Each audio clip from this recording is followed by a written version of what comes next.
Hello and welcome to day 81 of 100 Days of Tonalism. This is your painter in residence, M. Francis McCarthy, and the study I've done today is On the Heights by Robert Crannell Minor. I'm not super familiar with Robert's work. He pretty much came up when I started researching some alternative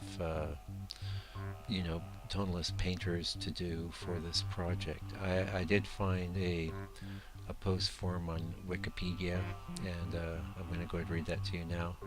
I will say he's probably fairly well known, given that I can tell if I can find an artist on Wikipedia generally that they were somewhat more popular than some of the ones that I've looked up that actually weren't there. But anyway, Robert Crannell Minor, 1839 to 1904, American artist, was born in New York City on 30 April 1839.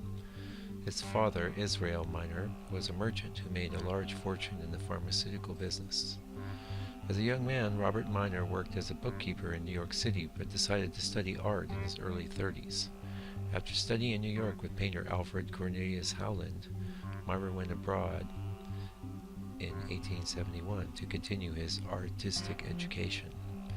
He visited various galleries in England before traveling to Barbizon, France, where he studied under Diaz. He later studied in Antwerp under Joseph van Lupen and Hippolyte Bollinger.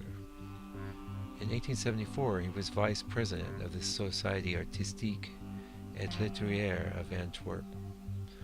On his return to the United States in 1874, he opened a studio in New York. He painted for many years out of his studio in the old university building of the New York University. Painting in the Adirondack Mountains and later in Waterford, Connecticut, Minor soon became known for his landscapes resembling the Barbizon School. Under the influence of George Inness and Alexander Helwig Wyant, he also began to paint in a tonalist style.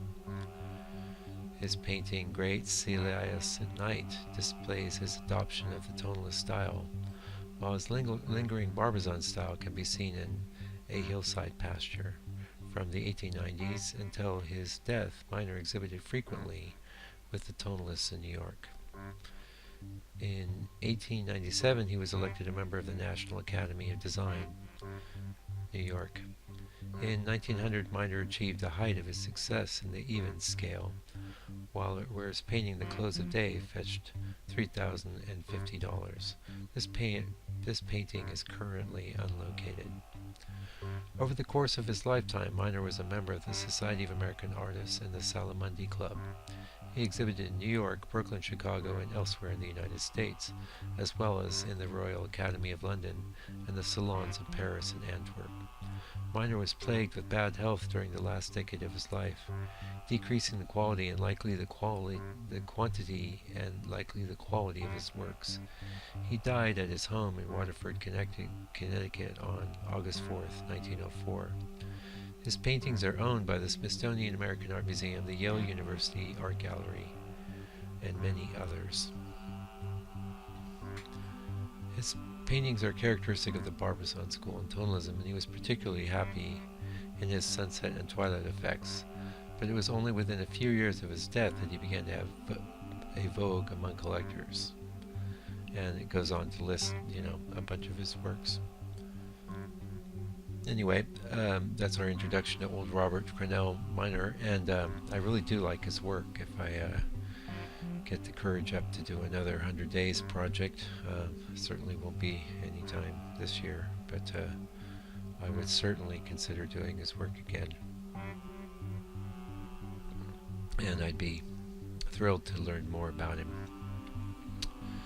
Anyway, this video clearly I went into a second pass on this, and actually I was really happy with the painting in its first iteration, but I knew I could just push it that little bit further and still keep the freshness, so I did on this one.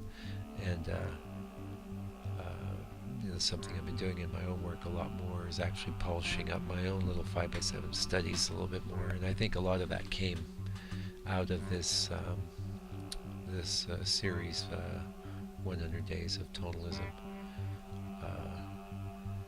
there were times in the past where I would polish up my own little 5x7s, but for the most part I try to keep them loose. And one of the main reasons that I do polish them up a little bit more now is that they are the only reference that I use when I'm actually finishing the larger iteration of that particular motif. So I figure I try to get everything I can from my reference that I can into that 5x7 that's valuable, and again with the first pass of the larger painting. And after that I figure that photo is no longer helpful, and so I use just the 5x7. Anyway, I can see we're getting close to the end here. Thanks for joining us for day 81 of 100 Days of Tonalism. We'll see you tomorrow for day 82. And if you'd like to see more of my work, go to landscapepainter.co.nz.